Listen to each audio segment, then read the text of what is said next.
Pagavare, nirisa nisa pagavare, nisa nisa mani pagavare.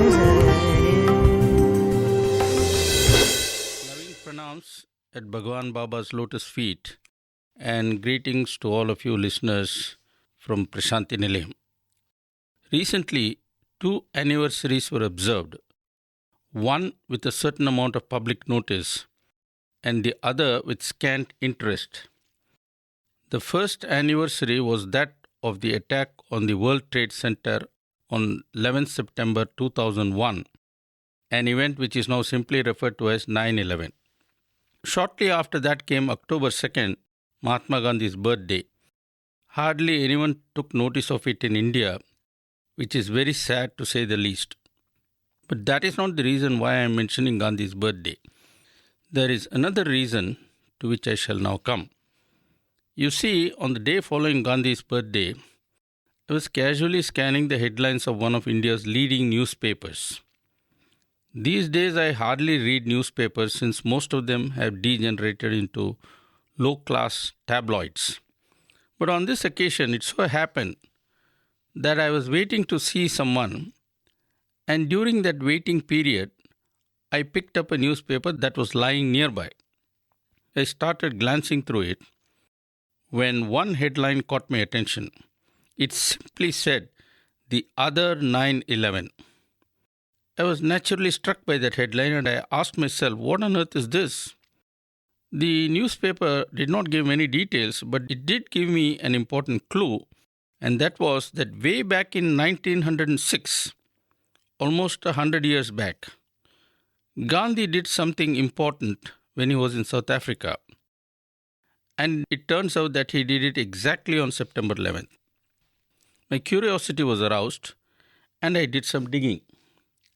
I was astonished to learn that almost 100 years before the better known and infamous 9/11 that we all are familiar with, on that very date, that is September 11th, Mahatma Gandhi gave a mantra that is in fact an answer to violence that is now sweeping the globe, including so-called terrorism.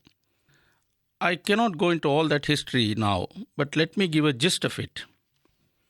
It all started in the 19th century with the colonization of South Africa in particular. 2 European powers, the Dutch and the British, competed for control of that part of the African continent. In the end, they slugged it out. This was the Boer War, and the British won. South Africa now became a colony under the British Crown, with, however, a significant white population of Dutch origin, which is to be found even today. That is point number 1. By the way, it might interest you to know that Gandhi formed an ambulance brigade that helped the British troops during a local insurgency. This was during that period. Later, the British duly commended Gandhi for his humanitarian aid. There is a nice photo of Gandhiji in military ambulance corps uniform, and maybe we will publish it in the Heart to Heart magazine. Look out for it. Getting back to the demographics of the late 19th century South Africa, apart from the whites, there were the native African tribes, the Zulus for example. The tribes constituted the second segment of the population of the country, and numerically, of course, they formed the majority. Finally came the Asians, most of whom were from India. This is my point number 2. Now, the Indians in South Africa belong to 2 distinct categories. To understand this, we first recall that at its height, the British colonial empire stretched from Fiji Islands in the Pacific to Canada and the Caribbean in the Western Hemisphere. That is why it used to be said in those days that the sun never sets on the British Empire. But then it has. And that is how history sometimes throws in unexpected curves. Getting back to our story, when the British started colonizing left and right, they wanted laborers to work on the various projects they embarked on. Mostly, they brought in laborers from India to work on their tea and sugarcane plantations scattered across the globe. But in some cases, there were other reasons why Indian labor was imported. For example, in Malaya, which has now become Malaysia, it was forestry that was the reason for importing indentured labor, while in East Africa, it was the laying of railway tracks. Now, when the British came to India, they realized that this was a land where civilization had thrived for thousands of years, and therefore there were people with all kinds of skills, ranging from making swords to painting and sculpturing. Most of the other territories colonized by the British were populated mostly by primitive tribes, at least at that time. And when the colonial masters wanted to develop the land they had freshly occupied and wanted to milk it, it was natural for them to tap Indian labor, which was ready to be used. Thus it was that tens of thousands of poor Indians were shipped off to work in faraway lands, and that is why we have today over 26 million people of Indian origin overseas. That's pretty close to the population of Canada, by the way. Okay, let's get back to South Africa. The British took tens of thousands of laborers there, and this was the first wave of Indian immigration, so to speak. Soon after this came Indians with service skills. The Indians who had gone first needed shops where they could buy things they were used to. They needed barbers, and in this manner they needed many support services, including doctors. The need for the service sector led to the second wave of immigration in many places like Fiji and the West Indies, for example. Naturally, there was a second wave of immigration in South Africa also. In fact, Gandhi went to South Africa as a young barrister to represent an Indian client there in a court case. What I am trying to say is that the Indian community in South Africa was, at that time, made up essentially of two segments: the original immigrants who were brought in as forced labor, and the Indians who came later as traders, etc., basically to offer services to the already present Indian laborers. You might ask, what about the whites and the native Africans? Who was serving them? Well, the British knew how to take care of themselves. There were service companies from Britain with branches in South Africa, and they took care of all the major service requirements of the whites, from taking care of legal matters to making travel arrangements for going to Europe, etc., etc. And where health was concerned, there was, of course, the government health service run by whites, mainly for the whites. As for the native tribes, they managed the way they had for thousands of years.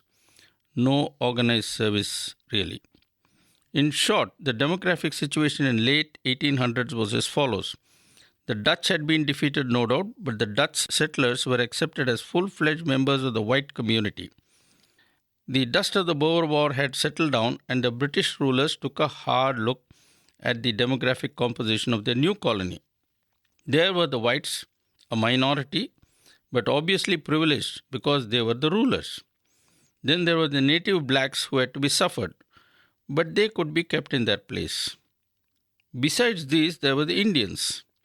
And among the Indians, the laborers were okay maybe because they had been brought in to do various menial chores that the natives could not. But why on earth tolerate the other Indian immigrants who really tended to corner a share of their support services? The rulers did not see much use for this second type of Indians, and so a law was planned to be passed concerning civic and citizenship rights. According to this, the whites would of course enjoy first-class status. The natives were to be relegated to the bottom of the totem pole. No problems were foreseen in doing so.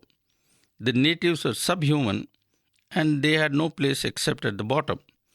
As for the Indians who were seen as troublesome, the law was designed to be highly discriminatory and even insulting. The idea was harass the Indians no end and squeeze them out of South Africa. And how was this done? By requiring all Indians to carry a permit at all times. The permit rule was designed to be most obnoxious from the word go, and it permitted limitless scope for harassment. For example, newborn Indian babies would be taken into detention because they did not have a permit. Can you imagine anything more horrible than that? But that was the way it was at that time. All this harassment was to be formalized into a law called the Asiatic Law Amendment Ordinance. The draft of that proposed ordinance had been published, and it caused much agitation amongst the Indians. At that time, Gandhi had not yet taken up cudgels against the British Empire and colonialism. That came later after he returned to India. When he was in South Africa, way back in the early 20th century, Gandhi was quite prepared to accept British rule but wanted fairness for all within that system. This new ordinance that was to be passed, it granted divine rights to the whites, condemned the blacks and squeezed the brown. What was to be done under the circumstances? Committed as he was to the due processes of law, Gandhi tried his best for legal redress. He wrote to higher authorities in South Africa, wrote to influential members of the British Parliament. After all, South Africa was then, like India, under the British Crown. And among those he wrote to was Dadabhai Naoroji, the first Indian to be elected a member of the British House of Commons. Unfortunately, however, all this produced no result whatsoever. That was when Gandhi decided to take the next step, which was the beginning of a new chapter in the never-ending fight against human injustice. On September 11th, 1906, a mass meeting of the British Indians, as they were called, was held to protest against the proposed ordinance. Abdul Ghani, chairman British Indian Association, presided. Many spoke against the proposed ordinance, and then it was Gandhi's turn. The general idea was to offer non-violent resistance to the government by way of opposing the ordinance. And this is what Gandhi said in part on that occasion, and I quote, "It is a very grave resolution we are making, as our existence in South Africa depends upon our fully observing it. We all believe in one and the same God, the differences of nomenclature in Hinduism and Islam notwithstanding. To pledge ourselves or to take an oath in the name of God or with Him as the witness is not something to be trifled with. If, having taken such an oath, we violate our pledge, we are guilty before man and God. A man who lightly pledges his word and then breaks it becomes a man of straw and fits himself for punishment here as well as the hereafter. Sheikh Haji Habib is proposing to administer an oath of such a serious character. Pledges and vows should be taken only on rare occasions. A man who takes a vow every now and then is sure to stumble. There is, however, no doubt that the present is a proper occasion for taking pledges.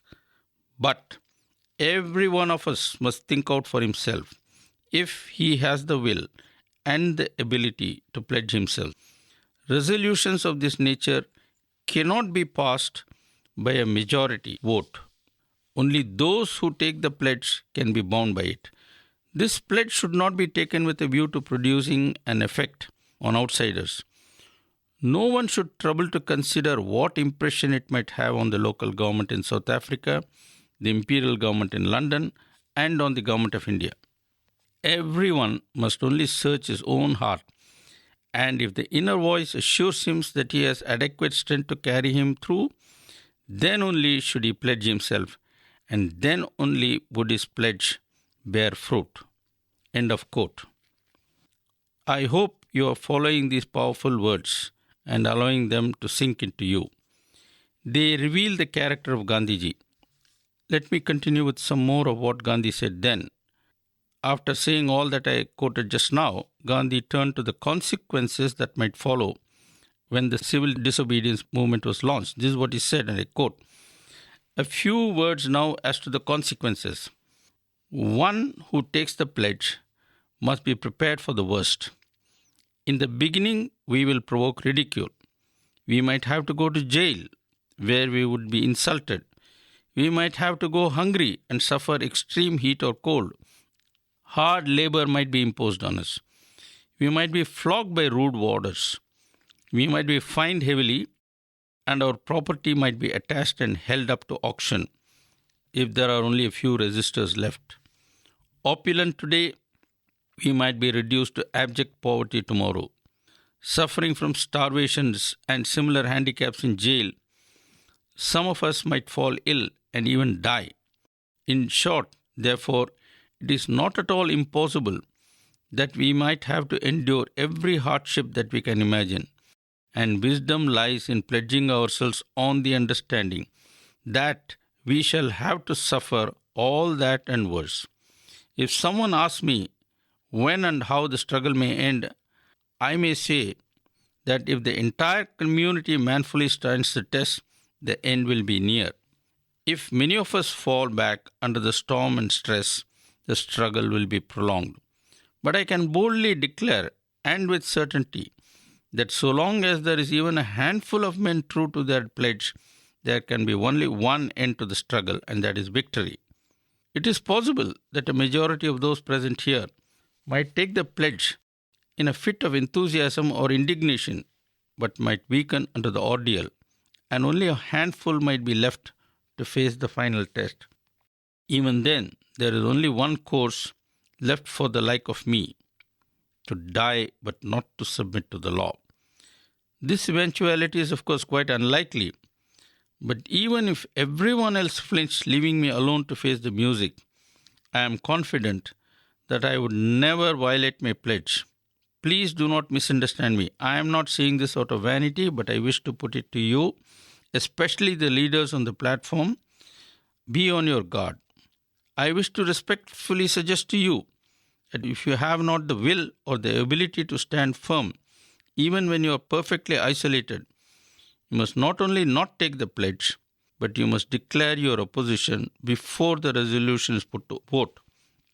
Everyone should fully realize his responsibility and only then pledge himself independent of others and understand that he himself must be true to his pledge even unto death, no matter what others do. End of quote. Gandhi said many other things, but they are all related to the specific agitation against the unjust ordinance the British were determined to impose. I shall therefore not quote all that. By the way, I don't know how many of you have seen the film on Gandhi, but if you have, I am sure you will recall scenes depicting the civil disobedience movement when Gandhi stood firm and refused to carry the permit that Indians were expected to. Getting back to the passages I have quoted, I do not know how closely you have been following Gandhi's words as I read them out.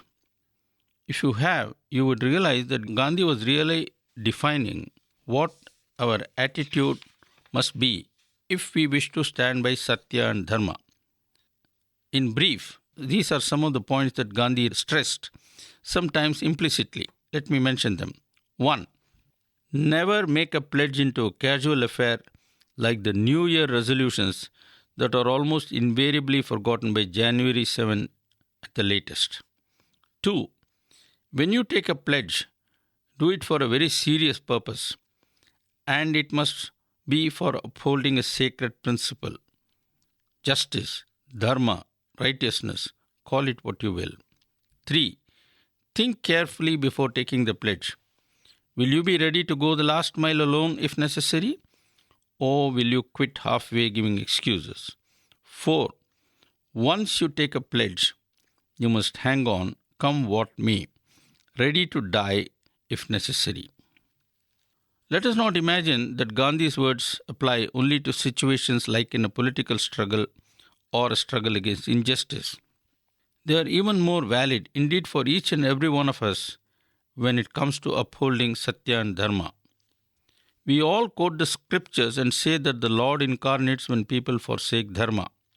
Yada yada hi dharmasya and all that. Well, the Lord is here right now, which means that the practice of Dharma is not exactly in good shape. That, of course, is something we all know. So what do? Do we sit back and keep on asking, when is the golden age promised by Sai Baba going to come? Why is it taking so long? No, we cannot ask such questions. We have to do something more. We have to join the Lord and play an active role in upholding Dharma. And this is where Gandhi's pledge comes into the picture. We don't just glibly say, I am going to support Satya and Dharma. We have got to take a pledge and do it in the spirit which Gandhi advocates. When we take a pledge, we must remember to stick to it, come what may. You know, in real life, spirituality is often a lonely path. The road to the devil is a highly crowded highway, but the road to God is a lonely and thorny path. Be that as it may, we must uphold Dharma because Dharma is God. We cannot say, Swami, I love you, and abandon Dharma. That would be an unacceptable and hollow profession of love for Swami. People may wonder what on earth I am talking about. Let me give a simple example. Today, corruption is rampant in many parts of the world and in many strata of society. A brave person with full faith in Dharma would say, the whole world may be corrupt, but I shall not allow myself to be sucked into immorality. It takes a lot of guts to say that. Gandhi's commitment to Sathya was profoundly deep, and it all started when he was a small boy and saw a drama of Harishchandra's life, King Harishchandra, Sathya Harishchandra, as he came to be known later. And throughout his life, Gandhi stayed true to Sathya and Dharma. Let me go back to Johannesburg and all that. That is the other 9/11. The famous Satyagraha movement that was to form the cornerstone of India's fight for independence was actually born in South Africa and on 9/11, though of a much earlier era. Just compare the two 9/11s, one of 1906 and the other of 2001. What a difference. And that difference springs from one man's passionate and deep commitment to Satya and Dharma. If one goes by the happenings of today, one would probably jump to the conclusion that in this day and age, the only way to fight violence is more violence. Well, that is the myth that has been handed down from the ages. And it is because belief in that myth is increasing that we have been having wars, more wars, and still more wars. I wonder how many of you know about the birth of the United Nations in 1944 and the declaration that is a part of the birth certificate, so to speak. Just try to find out how many bloody wars have been fought after World War II and how for decades mankind was shivering about the outbreak of World War III. People say that Himsa is the only mantra to fight Himsa and that evil can be vanquished only by a strong physical response. Read heavy blows. Okay, a lot of people chant that mantra, and many powerful people and indeed powerful nations also not only preach but practice that mantra. But that does not mean it is correct.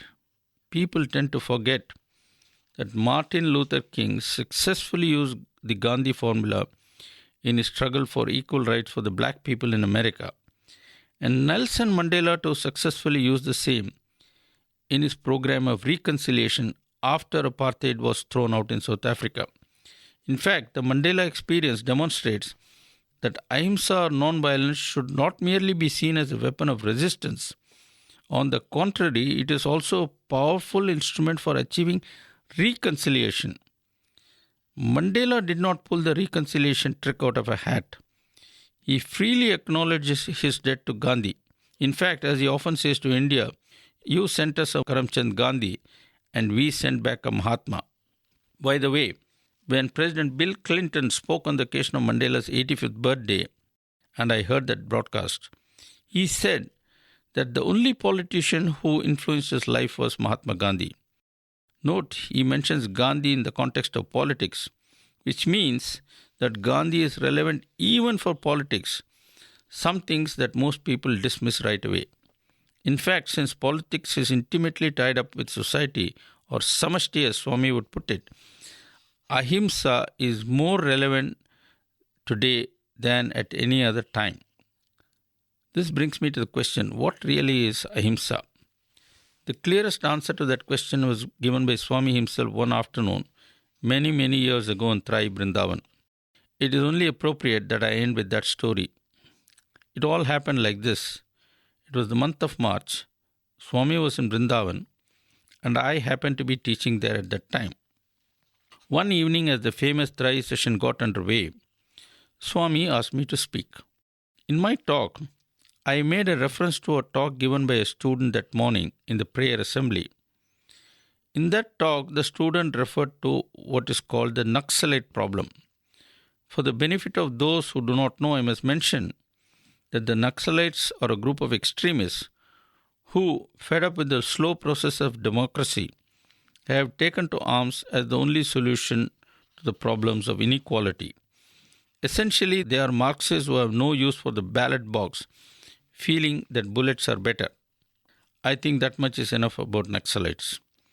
Basically, they are seen by many as extremists who believe in violence.